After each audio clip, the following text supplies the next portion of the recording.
I'm Elizabeth Gray. I'm the assistant principal at Abbott Middle School in San Mateo. What language to use, that it's okay to actually ask the question. Do you feel like harming yourself? Do you, even to say, are you thinking about killing yourself? Which, that is a very difficult thing to ask anyone. Yeah. But because we were able to practice it and we were given specific language to use, then you have more confidence in using it. And I've actually had to do it so far. So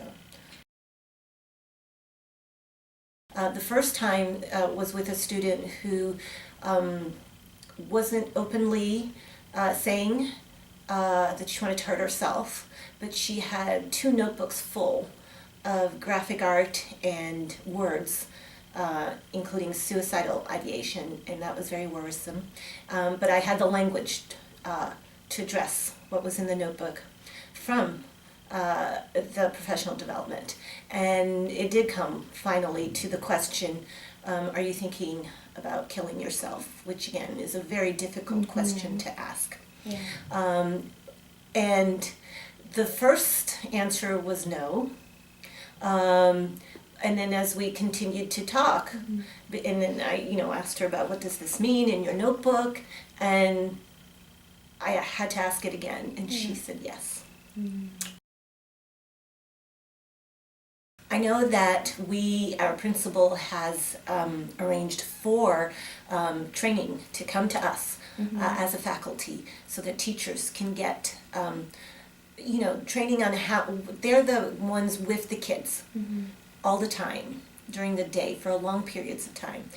They see the kids every day. I may not see these children every day, and the teachers do.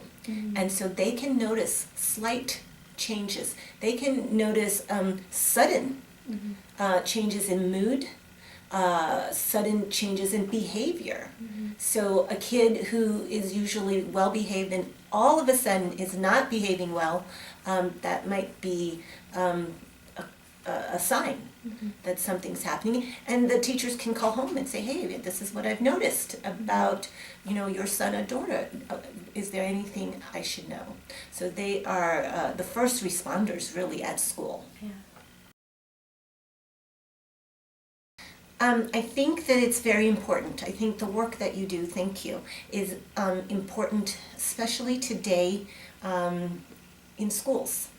It's a very different time that we're living in, and the children are bombarded by social media constantly. It's almost 24 hours a day. And that, in middle school, they're still very young. They are 11, 12, and 13, and that has got to wear them down. And it's hard for them to process it all. So I think this is important training for people who work in education to have. Thank you. Thank you.